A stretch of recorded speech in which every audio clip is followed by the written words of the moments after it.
Hey, what's up everyone? This is Jeff, and it's time to break down and discuss Ubisoft's awesome press conference. Gamestork, delivering news, reviews, and playthroughs like a newborn baby. So, as you might guess, Ubisoft came onto the stage, and right out of the gate, actually, what am I saying? No one would have ever guessed what happened at the beginning of this conference, which was probably like one of the most epic beginnings of any conference. Right off the bat, I can say Ubisoft has won the conference battles so far, even though they're not part of the big three.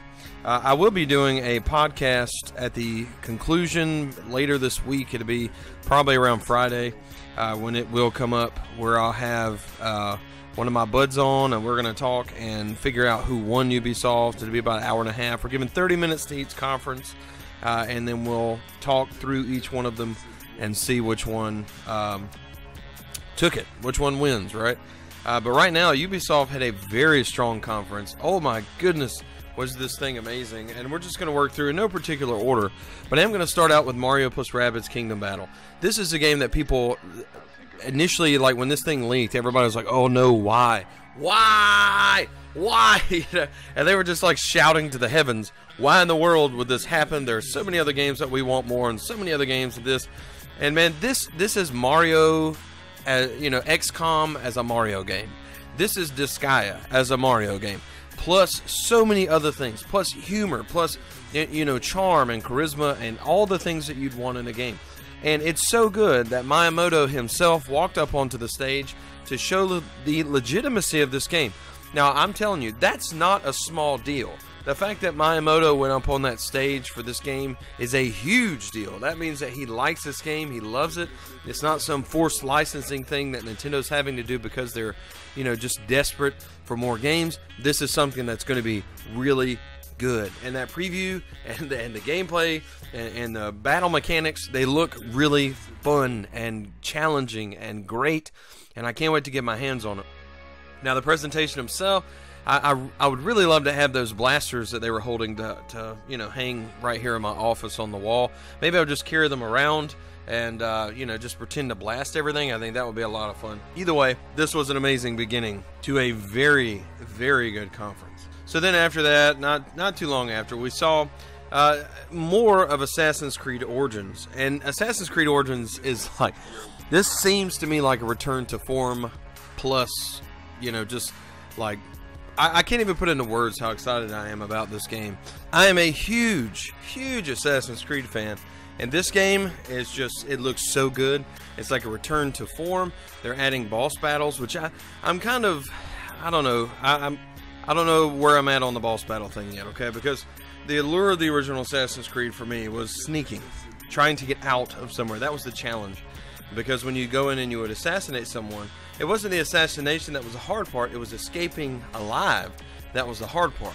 And then later on in games further down the series, they introduced battle mechanics that would essentially allow you just to dodge every incoming attack, stand in the middle of a group of people, and they all attacked you one at a time, and then you just would never die, which made it kind of, not as fun. But this one introduces a lot more. There are boss battles from what we've seen about it. They've taken kind of a page out of Breath of the Wild's book in that you can do missions in any order. You just go around, you discover them for yourself, and there's not like a set order of missions or assassinations or anything like that. So it's really interesting. Really, I'm curious to see how many more games follow after that setup with Breath of the Wild. Hopefully, it really adds, that maybe this one, when you get the lookouts, it won't fill your map with a bunch of icons, but rather make you discover stuff too. And if they've done that in this game, it will be great. But anyway, the new Assassin's Creed, I'm telling you, this thing is going to be worth every penny that you could spend on it. It looks great. The visuals look awesome. The Hawk, man, this adding the Hawk in there to be able to stake out and just fly over and check out all these places before you go in, instead of using the glowing magical mechanic. I really like that. It just seems like it's going to add a lot of depth to the gameplay. Now, they talked about a racing game, the Crew 2, which looked really good. Essentially, this one guy was just beating everyone racing, and this guy that was talking about it was really monotone, but at the same time really awesome and exciting. It was really confusing. But the game looks solid. You know, the first Crew is a pretty good game. I can't say that I loved it, but this one looks even better, and it looks like there are a lot of opportunities to do different things as far as racing is concerned. Later on in the conference, we saw the new South Park game, the Fractured Butt Hole, which, you know, we know what it sounds like, but it's spelled differently. But anyway, and it looks solid. You know, I don't know about the gameplay battle as far as that's concerned, but, you know, this looks like it's a really solid title that's coming. Now, as far as Nintendo stuff, I know everybody freaked out not too long ago because in a South Park episode, like, they tweeted or something about Nintendo, but this was not announced for Nintendo. And I would be surprised, really, with Nintendo's reputation as far as, like, family-friendly stuff, because it's a little bit different than, you know, going into Assassin's Creed or something like that.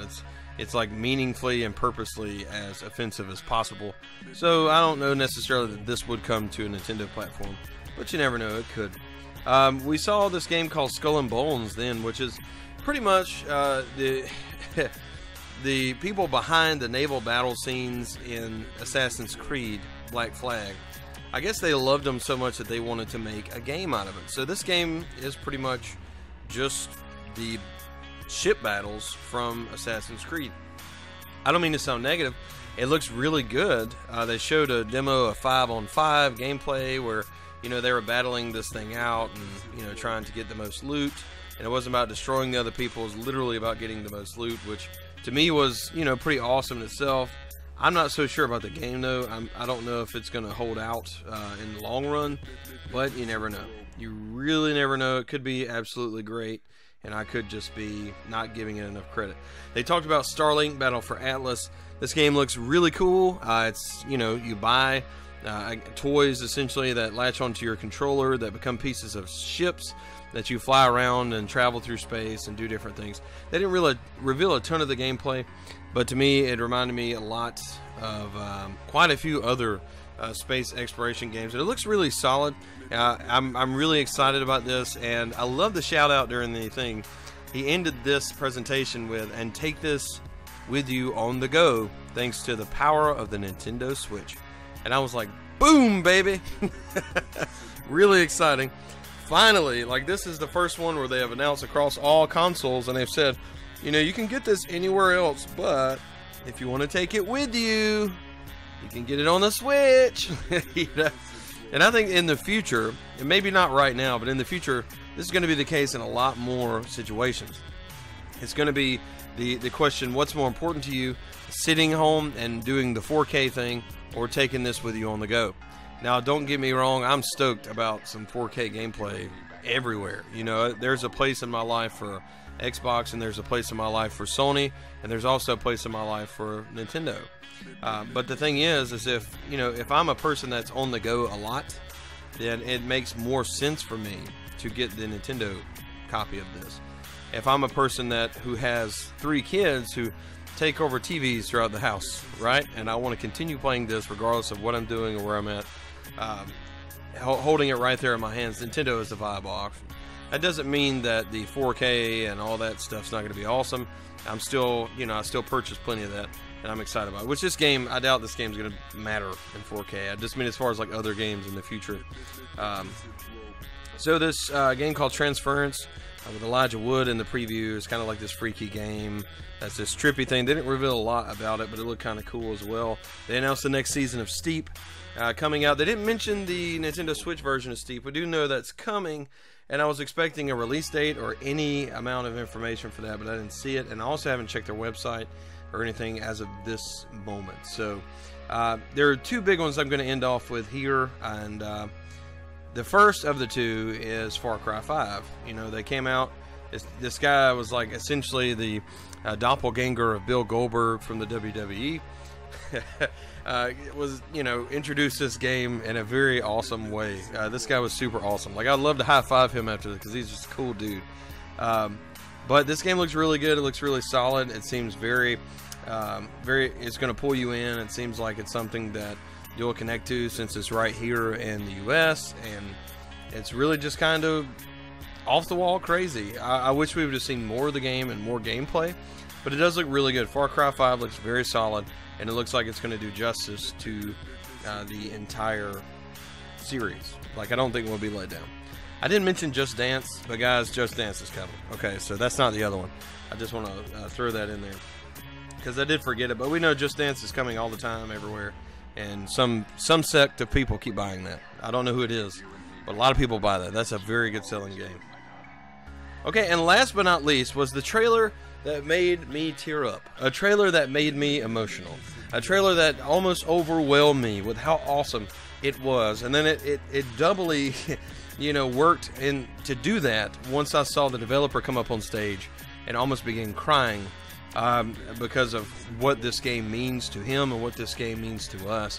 And that was Beyond Good and Evil 2. If you didn't get a chance to watch this and you didn't watch this trailer, get your butt over to their website, or you know, click somewhere else on YouTube. Watch this trailer. Do yourself a favor. This game is epic. It's almost 15 years in the making. For those of us who are fans of Beyond Good and Evil, this is one of those games that it's so amazingly awesome and in-depth that it's great for, you know, mature players, but it's also so safe as far as violence and language and things like that, that young players can get on board too. And it's one of those games that it's just proof that you don't have to, you know, drop the F-bomb 3 times a sentence in your character layouts and script to make something really awesome and amazing and heartfelt and memorable. This game is really good. It really makes me miss the GameCube a lot, thinking about the first one, and I'm really excited about this game. So anyway, that does it for this breakdown kind of discussion about this conference. I think it was a really good conference, to be honest with you. This one gave me the fuzzies in my heart a lot more, and really just excitement a lot more than any other conference. And that's saying something, considering Xbox revealed their system, which is the Xbox One X, as you know, which is really awesome, don't get me wrong. But the titles coming from Ubisoft are just amazing, immaculate. I didn't even mention the South Park mobile title. There is something coming to your cell phone, but it's not, you know, they didn't reveal enough for me to even talk about it. But anyway, guys, thanks so much for watching. I certainly appreciate you. Be sure to like and subscribe below if you haven't already, and we'll see you next time, tonight after the Sony conference. Thank you so much for watching this video. If you would like to help to improve the quality of content on this channel and also help to make content come out faster, please go to this link at gofundme.com/Gamestork to help me replace the equipment needed in order to make this channel better. Again, thank you so much for watching. I appreciate you, and if nothing else, just be sure to watch, like, and subscribe. Thanks again. Bye.